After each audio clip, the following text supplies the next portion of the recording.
Your Highness, Excellencies, नमस्कार। मेरा निमंत्रण स्वीकार कर आज इस समिट में जुड़ने के लिए मैं आप सभी का आभार व्यक्त करता हूं। 140 करोड़ भारतवासियों की ओर से आप सभी का हार्दिक स्वागत है। फ्रेंड्स, मुझे याद है जब पिछले साल 16 नवंबर को मेरे दोस्त और इंडोनेशिया के प्रेसिडेंट जोको विडोडो ने मुझे सेरेमोनियल गेवल सौंपी थी, तो मैंने कहा था कि हम मिलकर G20 को इंक्लूसिव, एम्बिशियस, एक्शन ओरिएंटेड और डिसिसिव बनाएंगे। एक साल में हम सब ने मिलकर ये करके दिखाया है। हम सब ने मिलकर G20 को नई ऊंचाइयों पर पहुंचाया है।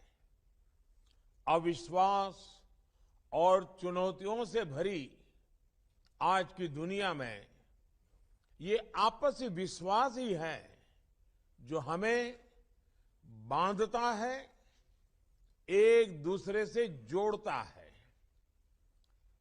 इस एक साल में हमने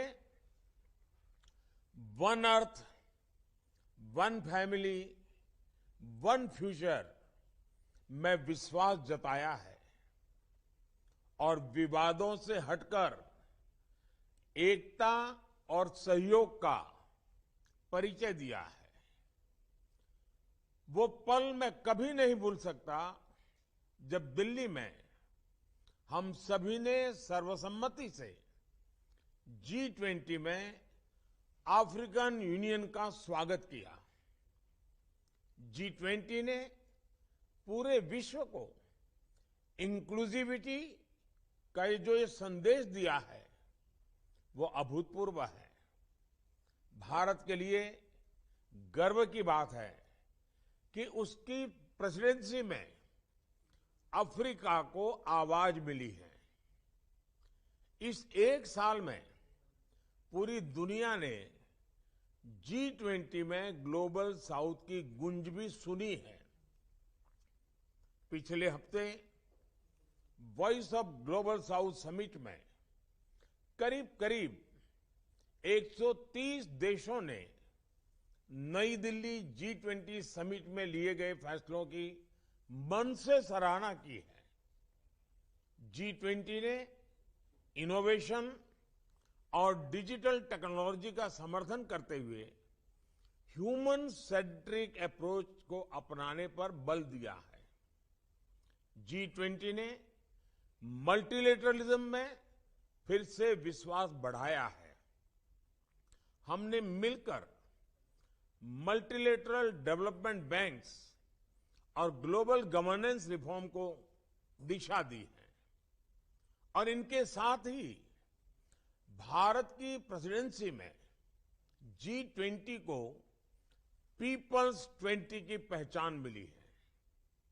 भारत के करोड़ों सामान्य नागरिक G20 से जुड़े, हमने इसे एक पर्व की तरह मनाया।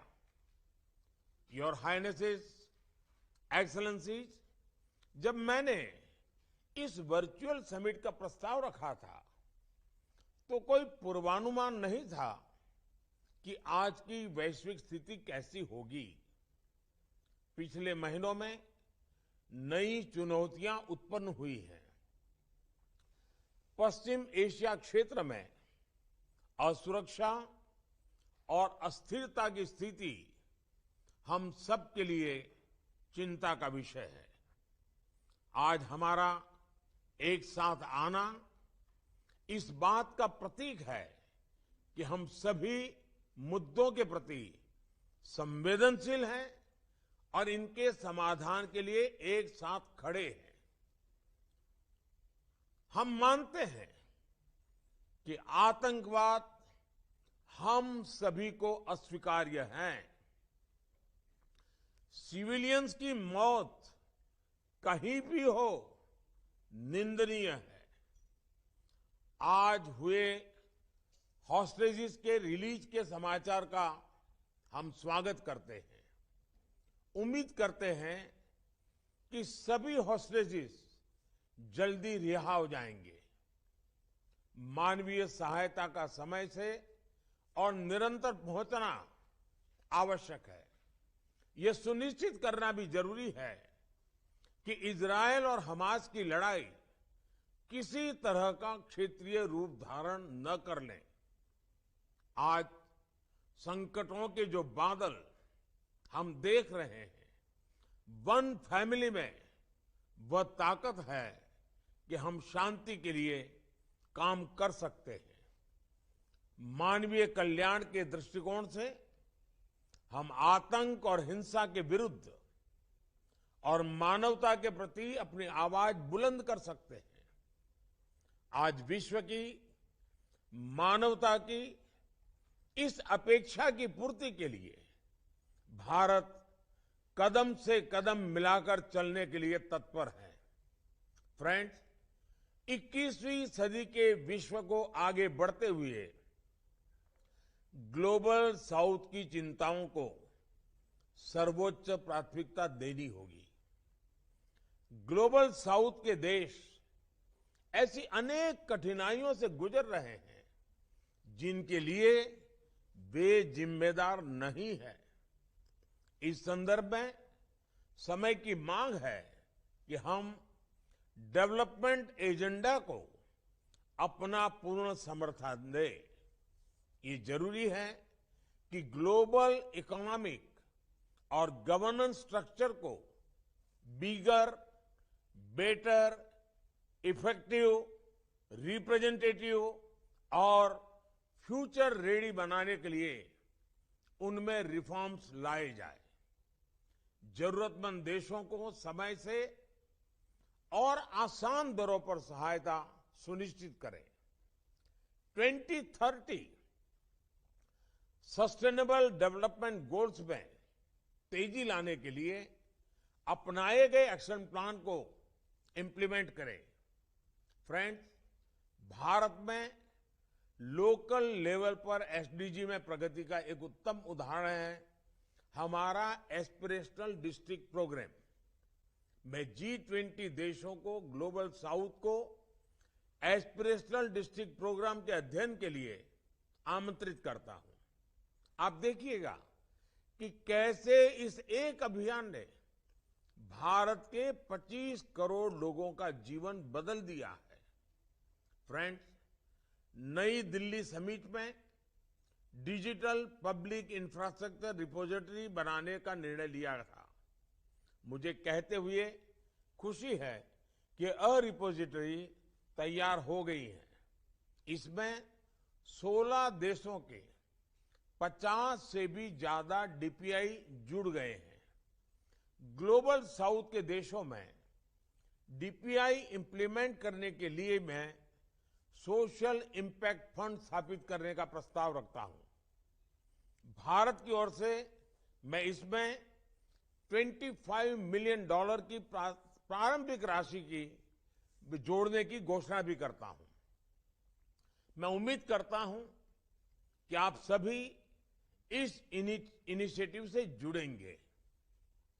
आज आर्टिफिशियल इंटेलिजेंस के युग में टेक्नोलॉजी को रिस्पॉन्सिबल तरीके से उपयोग में लाने की जरूरत है। पूरी दुनिया में एआई के नेगेटिव यूज को लेकर चिंता बढ़ रही है। भारत की स्पष्ट सोच है कि एआई के वैश्विक रेगुलेशन को लेकर हमें मिलकर काम करना चाहिए। डीप फेक समाज के लिए, व्यक्ति के लिए कितना खतरनाक है, इसकी गंभीरता को समझते हुए हमें आगे बढ़ना होगा। हम चाहते हैं कि AI should reach the people and it must be safe for the society. इसी अप्रोच के साथ भारत में अगले महीने ग्लोबल एआई पार्टनरशिप समिट आयोजित की जा रही है। मुझे विश्वास है कि आप सभी इसमें भी सहयोग देंगे। फ्रेंड्स, नई दिल्ली समिट में मैंने पर्यावरण संरक्षण के संबंध में ग्रीन क्रेडिट की बात रखी थी। आप जानते हैं कि भारत में हमने इसकी शुरुआत कर दी है। नई दिल्ली में लॉन्च किए गए ग्लोबल बायोफ्यूल्स अलायंस के जरिए हम कार्बन को कम करने के साथ साथ वैकल्पिक ईंधन के विकास को भी बढ़ावा दे रहे हैं। G20 ने प्रो प्लैनेट अप्रोच के लिए मिशन लाइफ यानी लाइफस्टाइल फॉर एनवायरनमेंट को मान्यता दी है। 2030 तक रिन्यूएबल एनर्जी को 3 गुना तक ले जाने का आह्वान किया है। क्लीन हाइड्रोजन के प्रति प्रतिबद्धता दिखाई है। क्लाइमेट फाइनेंस को बिलियन से ट्रिलियन ले जाने की जरूरत को पहचाना है। कुछ दिनों में यूएई में हो रहे COP28 के दौरान इन सभी इनिशिएटिव्स पर ठोस कदम उठाने की जरूरत है। फ्रेंड्स, विमेन एम्पावरमेंट पर एक नया वर्किंग ग्रुप भी बना है। इस संदर्भ में मुझे यह बताते हुए बहुत खुशी है कि भारत ने अपने नए संसद भवन के पहले सत्र में एक ऐतिहासिक निर्णय लिया। वुमेन लेड डेवलपमेंट को मजबूती देने के लिए हमने पार्लियामेंट और स्टेट लेजिस्लेटिव असेंबलीज में महिलाओं के लिए 33% रिजर्वेशन का निर्णय लिया है। फ्रेंड्स, मैं अपना वक्तव्य यहीं समाप्त करता हूं।